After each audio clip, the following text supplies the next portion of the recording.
Hey guys, it's Jack and welcome back to my channel. So in today's video, we have another hashtag Fit with Jack video. And today we're gonna talk about how do I start running. These are my top 10 tips for beginner runners. I didn't really think I needed to make a video like this, but I have been getting a lot of requests and messages like over the past several months on doing a video like this, like sharing my beginner friendly tips on like how do you start running, like running is just so hard, like where do I even begin?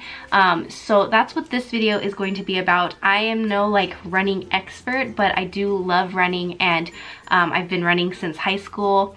Slowed down a little bit obviously over the years, but I was in track in high school, and then I've just tried to keep up with running ever since, and I just absolutely love running. So whenever I do like my running montage videos, I always get questions like, can you share your tips for beginner runners? So that's what this video is going to be about.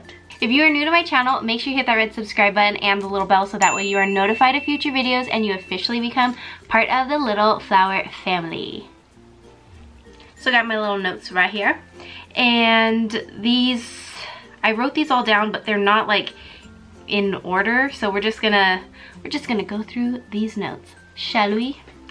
Tip number 1 is to start slow. That's like an obvious one, but really if you're just starting out with running and it's a little intimidating and you're just not sure if you can like keep up with like a fast pace or anything like that, don't be afraid to start slow, and that goes for speed and distance. So if you're trying to run a couple miles every run, maybe pull back and start with maybe half a mile, try that, or maybe 1 mile, and also your speed as well. So don't feel like when you start running you have to like run your hardest, like and go in a full sprint. It's okay to start really slow, take a really light jog, like first start walking and then just kind of make your pace a little bouncy, and so you're still going really slow, you're just kind of bouncing as you go, and then just slowly speed it up from there. And don't be ashamed of starting slow, because we all have to start somewhere, right? And also with starting slow, don't be afraid to slow down. Like if you're running and then you're just like too tired and you just can't keep up, you can walk. It's okay to walk. Like it's not the end of the world. You're still getting in your workout. I personally love running long distance, so I like to go for as long as I can without stopping at all. However, that wasn't always the case. Years ago I would run and then I'd get a little too tired because I was like, my pace was too fast. So then I would kind of pull back and walk a little bit, and then once I got my energy back up, then I would start running again. And there's no shame in that at all. Tip number 2 is to have a good playlist, and you can absolutely like create your own playlist that you listen to. But what I recommend, and this has been helping my own personal runs, is if you go onto Spotify and you go to their workout, like first go to browse so you can see all the different genres. They have a workout one, so if you click that genre, it'll have different playlists for different types of workouts, and they have a handful of playlists that are for runners. So they pick songs and curate this playlist based on the beats per minute of that song. And believe it or not, the beats per minute actually really helps with your pace with running. So they have one that they call it like Fun Run, I think, and that's like the slower BPM, beats per minute, and that's a great one with like a good tempo. So it kind of gives you something as you're like listening to music, it gives you something to like follow along to, so your steps kind of go with the beat. And then they have one that's a little bit faster, which I have been doing recently, and my mile time has actually not gone up, my mile time has gone down, like I'm going faster now.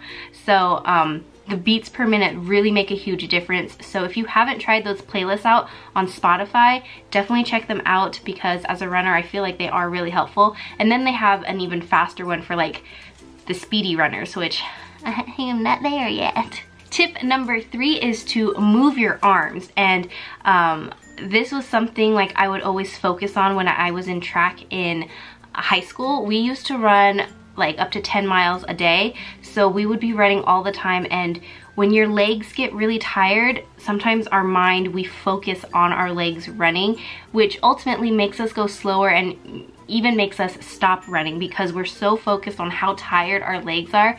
But if you switch your perspective, like switch your mind and just focus on your arms moving. For like some reason it helps so much, and you don't focus on how tired your legs are, and you just kind of keep going because you're focused on your arms moving back and forth. And if you want to speed up, just make your arms go faster rather than trying to make your brain tell your legs to go faster. Tell your arms to go faster and your legs will just follow. I know that sounds really silly, but give it a try. It makes a huge difference. Tip number 4 is concentrate on your breathing, and it's really important when you're running to breathe with your steps. It's gonna make your run just a whole lot smoother and easier rather than you like running and just like huffing and puffing the whole time and like having such an unsteady breath. Try and go at a pace where your breath can follow. Your inhales and exhales kind of match with the beat of your steps. Moving on to tip number 5. I guess I should have said this in the beginning, but again, this, like, my top 10 tips are not in order, but my 5th tip I want to share with you guys is to have good running shoes and good workout clothes. And this is really important because it makes a huge difference with your run. Like your shoes, having good, supportive, comfortable shoes, that's obvious, like that's a no-brainer, right? There are running shoe stores that you can go to. We have one here in San Diego called Roadrunner, and if you go there, they'll actually kind of like measure your foot and see the way like that you like your weight placement on your foot and find the shoe that's best for you. So that's something that you could look into. But just having a good pair of running shoes is really important to really protect like the arches of your feet and everything like that. So that's a no-brainer, but have good running shoes. But also your running clothes make a huge difference as well.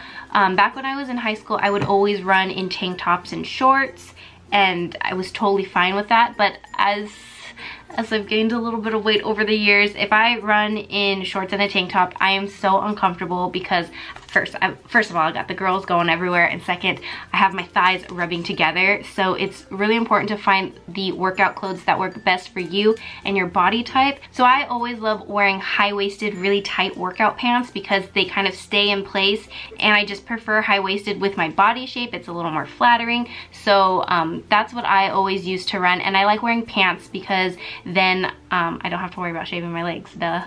And of course, have a good sports bra as well, especially if you are bigger chested.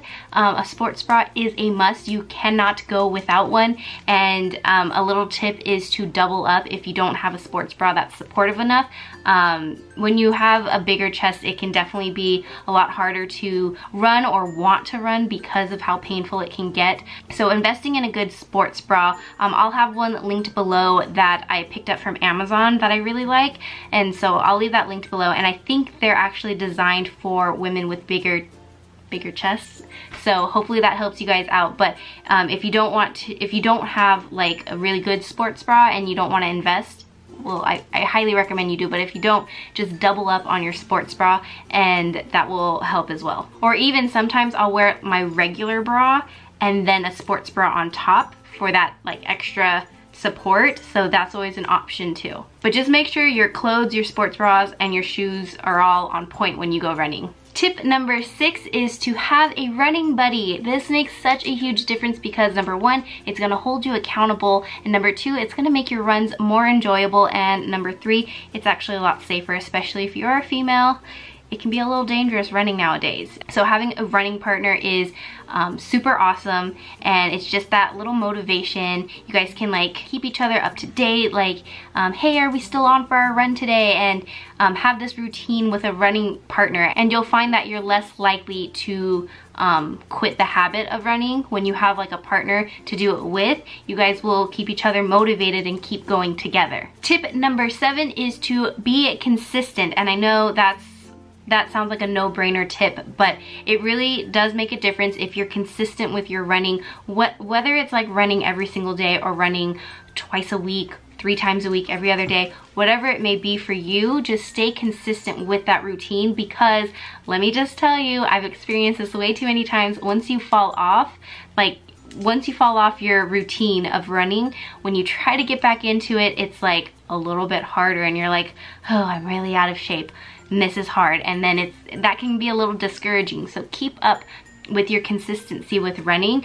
But then that goes into tip number 8, is to make sure that you are still resting, because rest days are super important as a runner, and it's so good for your body to rest, because if you overwork your body, you're just gonna hurt yourself and harm your body and your muscles and all that kind of stuff, so, and your bones. So make sure you give yourself rest days. But going back to the being consistent part, I know when you first start out running, it's always so challenging and so difficult, and you're like, wow, running is really hard. But you'll find that the more consistent you are with it, the less heavy running becomes and the more enjoyable it becomes. And it's not as hard. It's only as hard as you make it, you know what I mean? But as far as like just being in shape as a runner, just staying consistent is key. Tip number 9 is to switch it up, and this could mean a bunch of different things. For me, I love doing road runs, and I always think it's important for me to switch up the locations of where I run. And I do this for a handful of different reasons. Number 1, it's more enjoyable to run and always see like different scenery everywhere you go. Number 2, I don't like doing the same routines all the time, because in case anyone's like stalking me, you know, they'll expect me to go. So I always like to go somewhere different all the time. But also to go along with switching it up, this also can go in with your workouts as well. So say maybe you're running 1 mile, maybe switch it up to 2 miles, or switch it up and run a shorter distance but practice on your speed and your sprints. I'm sure there are actually a ton of reasons on why it's actually good to switch up your workouts and your running, but for me personally, I like to switch it up just because it makes it more enjoyable for me. And I'm not a treadmill runner. Maybe those of you watching are a treadmill runner, so maybe switch it up as far as like your incline or your speed. That's always a fun way to do something new, but I do not like running on a treadmill. I just can't stand it. I love doing road runs, and so I like to always switch up my scenery, because I like to look around as I'm running, and I just find it more enjoyable to always see something different. And lastly, tip number 10 is to pick the right time and place to run. So again, you may be a treadmill runner, so this totally doesn't apply, but if you are doing road runs, it's actually really important to pick the place and time. So first, with the time, it's super important to pick the right time, either early in the morning or right before sunset, because if you run like right in the middle of the day, that's when it's the hottest. Especially if you live here in California, it gets really hot. So if you're running right in the middle of the day, you're gonna get like dehydrated, overheat, and it's just going to make the run so much harder for you. So pick the right time to go, either early in the morning or right before sunset. I mean, or you could do it a night run too, but that's a little more dangerous, so I would do like right before sunset. And then also picking the right place. So you don't want to do your first run and there's like a ton of hills and inclines and all that kind of stuff. You want to pick an area that has a flat surface. And also, especially if you're a beginner runner, you don't want to be running like in the canyons or the woods where it's like so uneven. You can trip and hurt your ankle, you can twist your ankle, fall, whatever it may be. So I think picking the right place with a flat surface is really important. So yeah, picking the right place and picking the right time to run.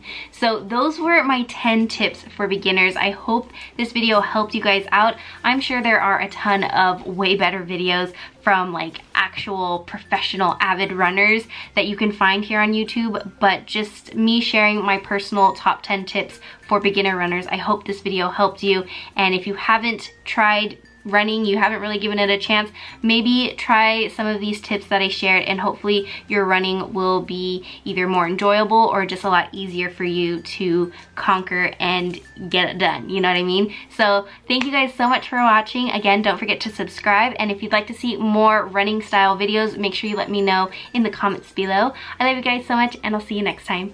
Bye!